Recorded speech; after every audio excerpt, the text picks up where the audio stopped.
The East African Legislative Assembly legislators to the Forum for Water and Climatic Change are embarking on a dialogue to mitigate climatic change effects across the region. This year's effects of climatic change across the partner states devastated the region with several lives lost in different countries. It is my belief, and all of us are aware, that climate change is a security threat. And if there is anything a country declared as a national security threat, then climate change must be one of them. Because it's not war which is a national security threat. This one is equal to war. And let me inform you, members. There is no forum in the world which you go to, not UN, not the G7, not the G20, not the African Union, not the EU, everywhere, but we in Africa. In fact, climate change is taken very seriously in other countries, particularly those who believe that they have caused this problem in Europe, in US, than the way we take it in Africa. From the heat waves in South Sudan and floods across the East African countries was witnessed as one of the greatest catastrophic effects of climate change on the citizens of the bloc to have hit the region for a very long time.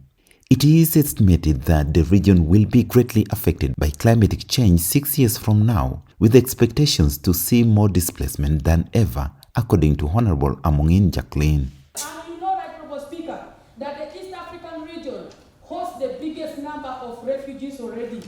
And therefore, it's estimated that by 2030, if we do not put our priorities right in trying to address the climate change effect, we will have more IDPs and more refugees due to climate chaos. The Speaker of the East African Legislative Assembly in his remark appealed for a collective responsibility to create awareness across the region.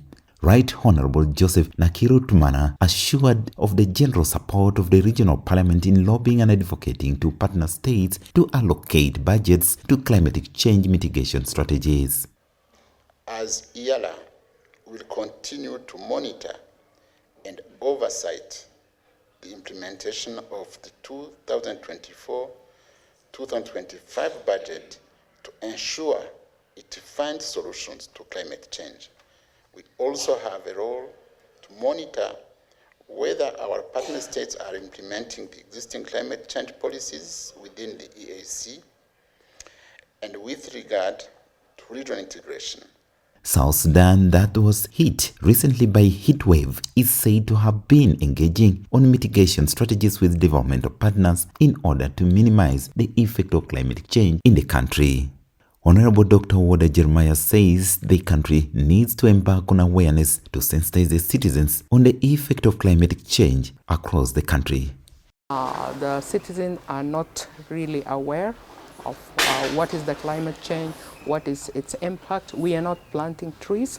Though I appreciate the efforts of the Ministry of Environment and Forestry, it has really to work very hard because there are some initiatives and there is a money which was allocated for tree plantings.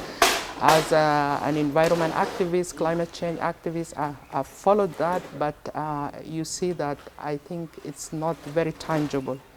So the effort should be much. It's not something which really need a lot of money, because if we advocate for tree planting, if we advocate that we don't cut our trees, and we give also alternative measures.